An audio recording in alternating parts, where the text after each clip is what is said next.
મોરબીના જેતપુરમાં ચાલતા ખેડૂત આંદોલન વધુ આક્રમક બની રહ્યું છે। જો વહેલી તકે કોઈ સુખદ ઉકેલ નહીં આવે તો આંદોલન પાર્ટ 3 શરૂ થશે તેવી ચીમકી લડત આપી રહેલા ખેડૂતોએ આપી છે। રોષે ભરેલા ખેડૂતો હવે ત્યાં સુધી કહી રહ્યા છે કે જો કંપનીઓ હવે નહીં માને તો વીજપોલ ઉખેડતા પણ કોઈ રોકી નહીં શકે। સતત 13મા દિવસે આમરણાંત ઉપવાસ આંદોલન ચાલી રહ્યું છે ત્યારે 3 મહિલા સહિત 9 ઉપવાસીઓ આમરણાંત ઉપવાસ કરી રહ્યા છે। રોષે ભરાયેલા ખેડૂતો કહી રહ્યા છે કે પૂરતું વળતર આપવા માટેનો નિર્ણય કરવામાં નહીં આવે તો આગામી વિધાનસભાની ચૂંટણીમાં સહકાર નહીં મળે। 13 દિવસથી આ છાવણીમાં ઉપવાસ ઉપર જે ખેડૂતો બેઠા છે એને કોઈ જાતનો ન્યાય મળતો નથી।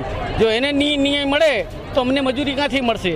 તો છતાં જો આનો ન્યાય સરકારને અમે નમ્ર વિનંતી કરી છે કે આનો કંઈક નિર્ણય કે ન્યાય કરે, અને જો નહીં કરે તો જે આ ત્રીજો પાઠ શરૂ થશે સરદાર એની સાથે અમે જોડાઈશું। કદાચ થાંભલા કાપવાના થશે તમે કાપી નાખશે। કે તમારે જ્યારે મત જોતા હોય ત્યારે તમે ભૈસા બાપલા કરી અને આજીજી કરો છો કે હાથ જોડી અને ઘરે ઘરે આવી અને કહો છો કે અમારો કિંમતી પવિત્ર મત આપી અમને વિજય બનાવો એમ।